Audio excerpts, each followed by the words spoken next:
Hey everyone, welcome back or welcome to my channel if you're new here. My name is Claire and I cover true crime cases. Now today, as you can see in the title, I'm covering the case of Ahmaud Arbery. Now this case is really important, and even though it's been getting a lot of media attention recently, I felt like I really wanted to cover it on this channel. I always try to tell the full story and get justice for people who have not received it, and I thought that this case was the perfect opportunity to do so, since this family has still not received justice. So without further ado, I'm just going to get into this case. Ahmaud loved to run and was a sports fanatic throughout his entire life, even being the star of his high school football team. His mom describes him as kind, humble, and well-mannered, and his dad said that he was an aspiring boxer. Now, Ahmaud had gone to technical college for a while, but had gone home recently. He returned to the Brunswick area to do landscaping work with his dad, as well as was washing cars on the side. He was a really hardworking guy, and he devastatingly would have turned 26 last week on May 8th. Around 1 p.m. on Sunday, February 23rd, Ahmaud went for a run in the Satilla Shores neighborhood, about 15 miles from Brunswick in Georgia. Meanwhile, at the same time that Arbery was going on his run, Gregory McMichael was standing in his front yard at 230 Satilla Drive. He saw Arbery running past him and quickly went inside and called to his son. In the police report, it said that McMichael then said to his son, "Travis, the guy's running down the street, let's go." And at that point, he got a handgun and Travis got a shotgun, and they both got into a truck that was parked in their driveway. Now, while this is all happening, there's a 911 call placed by McMichael stating that he saw a black man go into an abandoned house, and he's saying that he stole something. But the 911 operator asks him to say exactly what this person did wrong or what they took, and McMichael isn't able to tell them anything. He merely just says that there was a black man who had been seen in the neighborhood before, who was back and was supposedly a criminal. Several minutes later, at 1:14 p.m., another 911 call is placed by an unidentified person stating that there's a black man running down the street. Call me crazy, but that should not be a reason why someone is calling 911. So at this point, both of the McMichaels are in the truck and they are pursuing Arbery, who is running down the street of Satilla Drive at the intersection of Buford Road. Now this is where they spot Arbery, and at this point they try to block him with their truck so that he can't get away. It's said in the police report that Travis talks to Arbery and says that he wants to have a conversation with him, but Arbery is rightfully scared seeing these people pulling up to him with guns and tries to run in the opposite direction, which at that point Travis gets out of the truck and proceeds to shoot Arbery 3 times, once in the hand and twice in the chest. Arbery is dead within minutes. This case is so devastating because not only was someone's life lost, but also law enforcement tried to sweep it under the rug for months. It wasn't until a video came out of this altercation that I'm sure many of you are aware of and have seen by now, that law enforcement was actually pressured to do something.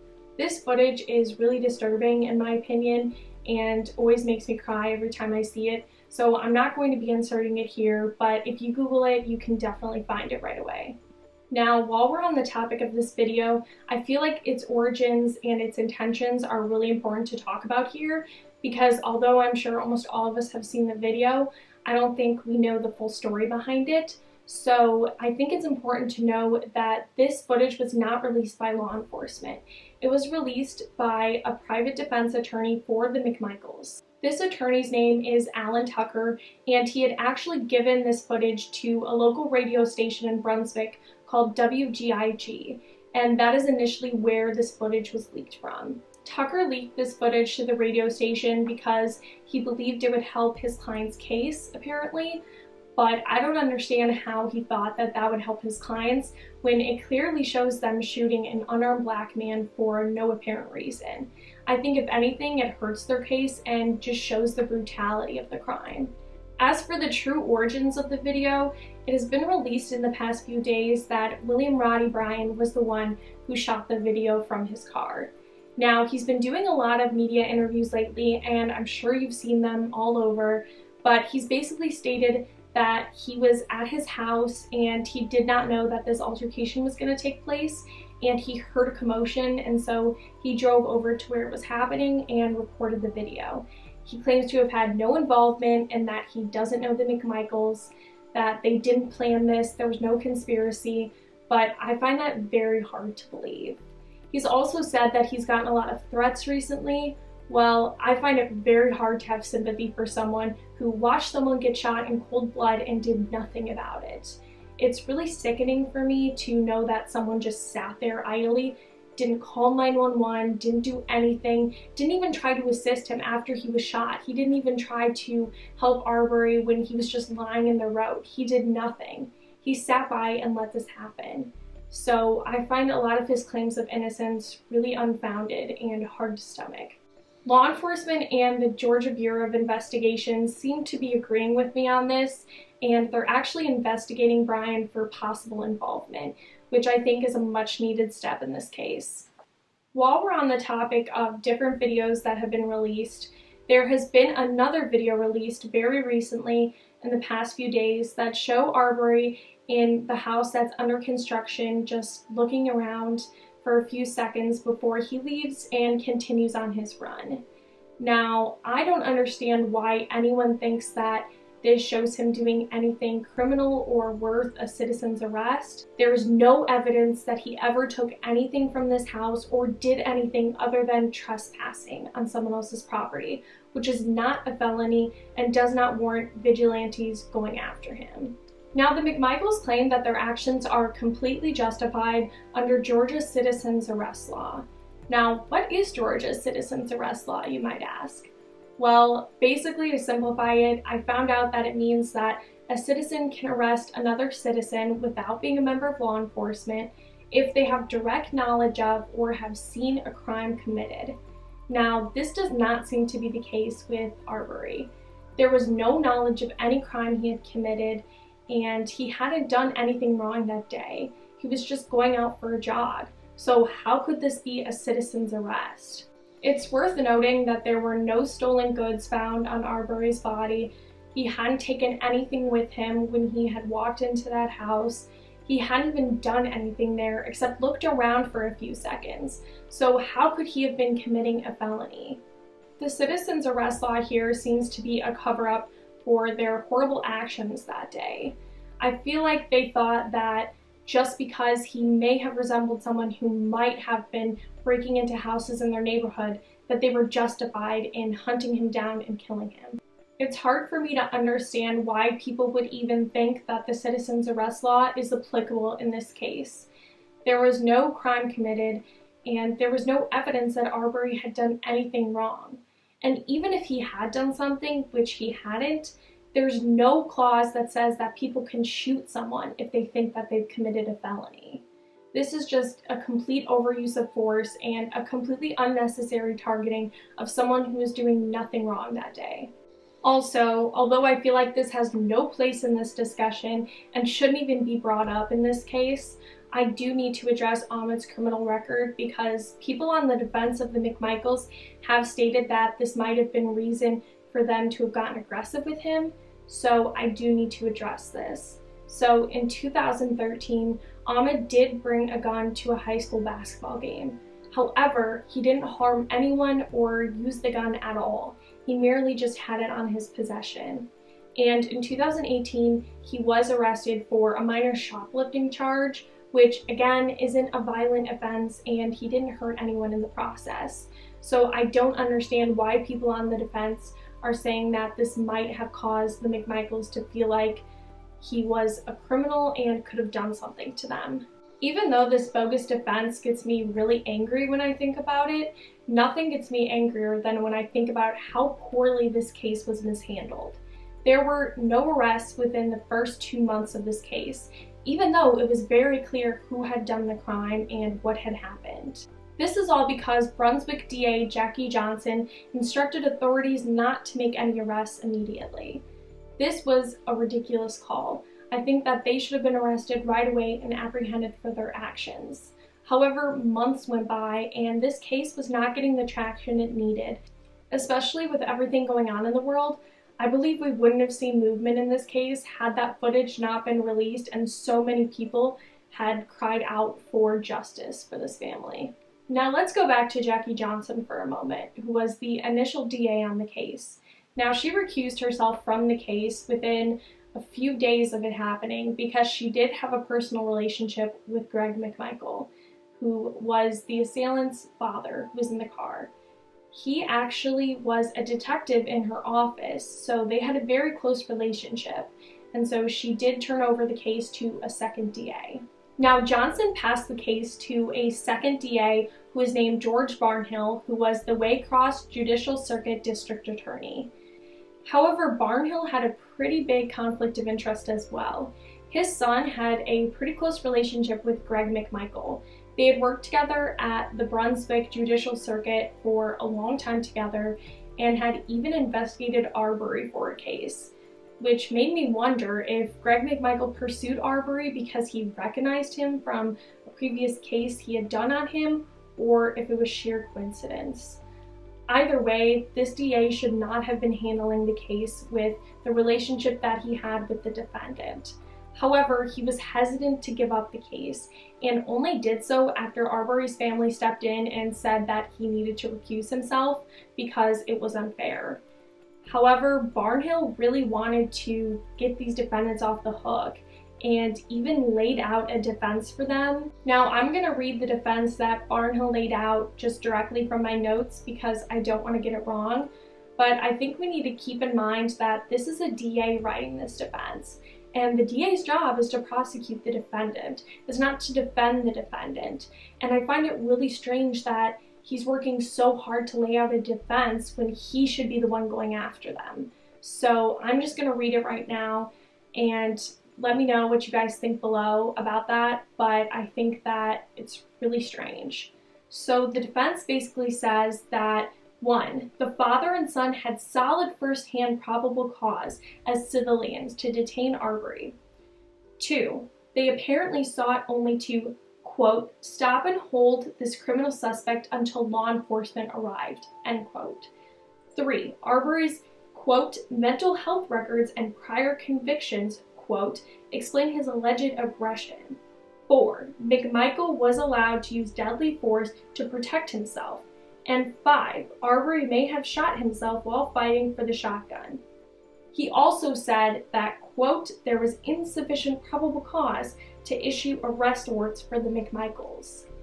Now that defense sounds pretty thorough.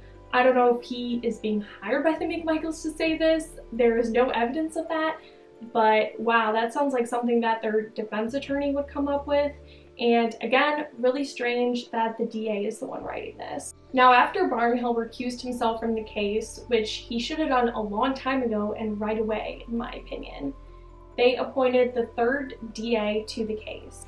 His name is Tom Durden, and he is the one who actually got the gears moving in this case and went forward with the arrests. So under the growing pressures of this case being covered in the media so much in the past few weeks, Durden decided last week that he would ask a Glenn County grand jury if the charges against the McMichaels were warranted. He also decided to get the Georgia Bureau of Investigation involved at this point. So I think that was a great decision, and having the GBI involved means more resources and more people on the case. I think they should have been on the case from the beginning, but I'm glad they're there now, and I think that this is a step in the right direction. However, as of a couple days ago, Durden has stepped down due to the family requesting him to, and Joyette Holmes is the new DA on the case. I hope that having some fresh eyes on the case is a step in the right direction and she can finally get justice for this family. A big step happened in this case on Thursday, May 7th, when the McMichaels were finally arrested for aggravated assault and murder. They are currently being held in the Glenn County Jail. This is a big victory. However, they aren't being charged with hate crime charges. This is because Georgia doesn't have a state hate crime law, which I think is absurd, so they would need to be charged on the federal level if they were going to be charged for a hate crime. And currently the GBI is looking into this and seeing if this is a possible charge that they can add on to this. Sadly, court proceedings won't be happening for a while, I imagine, because the DA won't even be able to present to the grand jury until after June 12th when the state's restrictions are lifted. As for the charges themselves, many people have been wondering why Greg McMichael was charged with the murder when he wasn't the one who shot Ahmaud himself. However, in Georgia, there is a party to a crime law, which means that someone who is party to a crime can be charged for the crime itself, and this is definitely the case with Greg McMichael. He seems to have known what was going on and have been involved in the crime, and he's just as guilty as his son, in my opinion, even though he wasn't the one who shot him. Speaking of charges, I think it's important to note again that William Roddy Bryan still might be charged, who was the man who filmed the video of the shooting. They're still investigating him, and it's pretty unclear what his involvement was, and I'm not sure if a clear picture will ever emerge if he was involved or not. But I have confidence that law enforcement will do their digging and will find out what his part really was. I'm also happy to hear that the GBI is also going to be investigating the two first DAs on the case, who were Barnhill and Johnson, who both had conflicts of interest in the case and yet still felt like they needed to make their opinions known and may have influenced the case in some way. So I'll be really curious to see how this progresses. This was just announced, I think, today or yesterday when I'm filming this, that they're doing this investigation. So I'll be really curious to see what comes out in the next few days or weeks to see if they had any involvement and maybe they were the reason why this case slowed so much. I don't know, but I'm really glad that they're investigating people and just not letting law enforcement off the hook. So now that I've gone through all of the details and talked about the case in length, I really just want to reflect and give my final thoughts about what happened. So the reason why I cover true crime is basically to prevent things like what happened to the victims in the cases I talk about from happening in the future to other people. And I feel like this is true with this case more than any other case. I feel like events like this are not rare in our country, unfortunately, and I feel like spreading these cases and making sure that their voice is heard and they aren't forgotten is the most important tool we have in getting justice and making sure that we're going towards a society where this type of thing doesn't happen.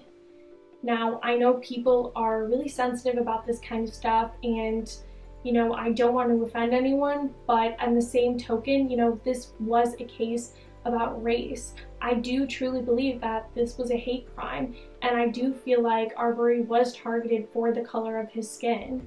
And if you disagree, you really need to open your eyes and do a little soul searching and think about how you would feel if something like this happened to someone that you know. Just because it doesn't affect you and your community doesn't mean that it's not important. And this man was just as important as anyone else, and his story needs to be heard. Although, unfortunately, no amount of justice will bring Ahmaud back to his family, I feel like spreading his story and making sure that the facts are known is the best way to keep his legacy living on. Thank you guys so much for watching this video. Be sure to give it a like and a subscribe, and I'll see you in my next video. Bye!